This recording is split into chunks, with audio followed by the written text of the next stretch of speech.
اسلام آباد نتھیا گلی اور گردونواں میں زلزلے کے جھٹکے محسوس کیے گئے ہیں۔ شانگلہ، بونیر، سوات اور رستم میں بھی زلزلے کے جھٹکے محسوس کیے گئے۔ زلزلہ پیما مرکز کے مطابق اس زلزلے کی شدت 5.7 اور گہرائی 170 کلومیٹر تھی۔ جی ہاں، اور زلزلے کا مرکز افغانستان تاجکستان بارڈر کا علاقہ تھا۔ اسلام آباد، نتھیا گلی اور گردونواں میں زلزلے کے جھٹکے، شانگلہ، بونیر، سوات اور رستم میں بھی زلزلے کے جھٹکے محسوس کیے گئے۔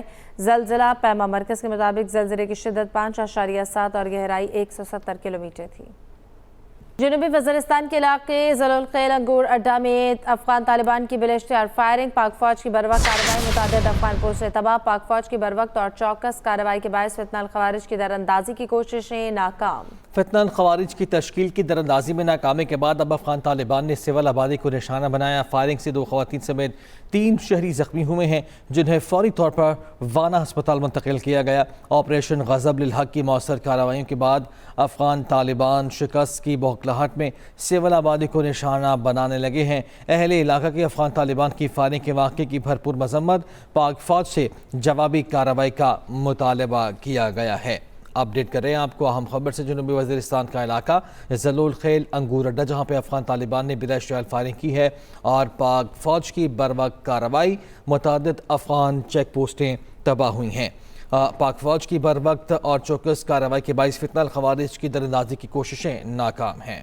ایرانی وزیر خارجہ عباس عراقچی کی روسی صدر پیوٹن سے ملاقات متوقع۔ عرب میڈیا کے مطابق عباس عراقچی مذاکرات اور جنگ بندی کی صورتحال پر مشاورت کریں گے۔ جنگ کے خاتمے سے متعلق مذاکرات کی تفصیلات سے بھی آگاہ کریں گے۔ ایرانی وزیر خارجہ دورہ روس پر سینٹ پیٹرزبرگ میں موجود ہیں۔ آپ کو اپڈیٹ کر رہے ہیں کہ ایرانی وزیر خارجہ عباس عراقچی کی روسی صدر پیوٹن سے ملاقات متوقع۔ عرب میڈیا کے مطابق عباس عراقچی مذاکرات اور جنگ بندی کی صورتحال پر مشاورت کریں گے۔ جنگ کے خاتمے سے متعلق مذاکرات کی تفصیلات سے بھی آگاہ کریں گے۔ ایرانی وزیر خارجہ دورہ روس پر سینٹ پیٹرزبرگ میں موجود ہیں۔ ایرانی وزیر خارجہ عباس عراقچی کی روسی صدر پیوٹن سے ملاقات متوقع۔ پاکستان کی ایران امریکہ جنگ کے خاتمے کے لیے سفارتی کوششیں تیز۔ ایرانی وزیر خارجہ کی دورہ عمان کے بعد دوبارہ اسلام آباد آمد ہوئی ہے۔ ایرانی وزیر خارجہ عباس عراقچی کی فیلڈ مارشل عاصم منیر سے دوسری ملاقات ہوئی۔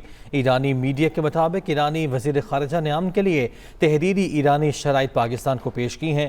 امریکی میڈیا کا کہنا ہے کہ ایران نے پاکستان کے ذریعے امریکہ کو نئی تجاویز پیش کر دی ہیں۔ آبنہ ہرمز کھولنے اور بحری ناکہ بندی ختم کرنے پر پہلے معاہدے کی پیشکش۔ جوہری مذاکرات اگلے مرحلے کے لیے مؤخر کرنے کی بھی تجویز ہے۔ امریکی میڈیا کے مطابق صدر ٹرمپ آج نئی ایرانی تجاویز سے متعلق اعلیٰ حکام سے ملاقات کریں گے اور اس پر پھر تبادلہ خیال بھی ہوگا۔ آبنہ ہرمز کھولنے اور بحری ناکہ بندی ختم کرنے سے پہلے معاہدہ بھی اس میں شامل ہے۔ جوہری مذاکرات اگلے مرحلے کے لیے مؤخر کرنے کی تجویز بھی ہے۔ ایران جنگ بہت جلد ختم ہو جائے گی، ہم جیت جائیں گے۔ امریکی صدر ٹرمپ کی فاکس نیوز سے گفتگو، جس میں انہوں نے کہا کہ ایران کی ناکہ بندی ناقابل یقین حد تک مؤثر رہی ہے۔ ایک بار پھر پاکستان کی تعریف کرتے ہوئے بولے کہ وزیراعظم شہباز شریف اور فیلڈ مارشل عاصم منیر قابل احترام ہیں۔ آپ کو بتا رہے ہیں کہ ایران جنگ بہت جلد ختم ہو جائے گی، ہم جیت جائیں گے۔ امریکی صدر ڈونلڈ ٹرمپ کی فاکس نیوز سے گفتگو، کہا ایران کی ناکہ بندی ناقابل یقین حد تک مؤثر رہی۔ ایک بار پھر پاکستان کی تعریف کرتے ہوئے کہا کہ وزیراعظم شہباز شریف اور فیلڈ مارشل عاصم منیر عظیم اور قابل احترام ہیں۔ ایران جنگ بہت جلد ختم ہو جائے گی اور ہم جیت جائیں گے۔ امریکی صدر ڈونلڈ ٹرمپ کی فاکس نیوز سے گفتگو، کہا کہ ایران کی ناکہ بندی ناقابل یقین حد تک مؤثر رہی۔ ایک بار پھر پاکستان کی تعریف کرتے ہوئے کہا کہ وزیراعظم شہباز شریف اور فیلڈ مارشل عاصم منیر عظیم اور قابل احترام ہیں۔ صومالیہ میں بحری قزاقوں نے پاکستانیوں کو اغوا کر رکھا ہے۔ بحری قزاقوں کے قبضے میں پاکستانی لاوارث نہیں۔ گورنر سے نہال ہاشمی کی مغوی پاکستانیوں کے اہل خانہ کے ساتھ گورنر ہاؤس میں نیوز کانفرنس، کہا پاکستان اپنے شہریوں کے رہائی کے لیے اقدامات کر رہا ہے، حکومت پاکستان ان کے اہل خانہ کی دیکھ بھال کرے گی۔ یہ جہاز بھی صومالیہ کا ہے اور اس میں کوئی 3500 ٹن کے لگ بھگ تیل یا جو بھی پیٹرولیم مصنوعات تھی اس کے اندر۔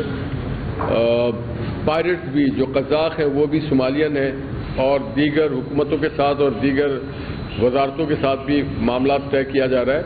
تو اس میں انشاءاللہ تعالی کوئی کمی کوتاہی نہیں ہوگی۔ ریاست پاکستان اس کی فلی، وزیر اعظم پاکستان شہباز شریف صاحب کی جو حکومت ہے اور ان کی جو اقدامات ہے وہ ہمیشہ اپنے عوام کے ساتھ، اپنے پاکستانی عوام کے مفاد کے ساتھ کھڑی رہتی ہے. ہماری حکومت، وزیر اعظم شہباز شریف صاحب کی حکومت یا ریاست پاکستان انہیں تنہا نہیں چھوڑے گی. وفاقی وزیر داخلہ محسن نقوی کی زیر نگرانی اسلام آباد میں تجاوزات کے خلاف بلا امتیاز آپریشن. میرٹ اور ایوب چوک کے قریب گرین بیلٹ پر قائم FCC کیمپ آفس بھی مسمار. محسن نقوی نے کہا کہ اسلام آباد میں بلا تفریق تجاوزات کے خلاف یہ آپریشن جاری رہے گا. غیر قانونی تعمیرات اور تجاوزات کو بغیر کسی دباؤ کے مسمار کیا جا رہا ہے. FCC کیمپ آفس کے لیے متبادل قانونی جگہ فراہم کی جائے گی. چیئرمین CDA بھی اس موقع پر موجود تھے اور انہوں نے کہا کہ بلا امتیاز یہ کارروائی جاری رہے گی. وفاقی وزیر داخلہ محسن نقوی اس کی نگرانی کر رہے ہیں.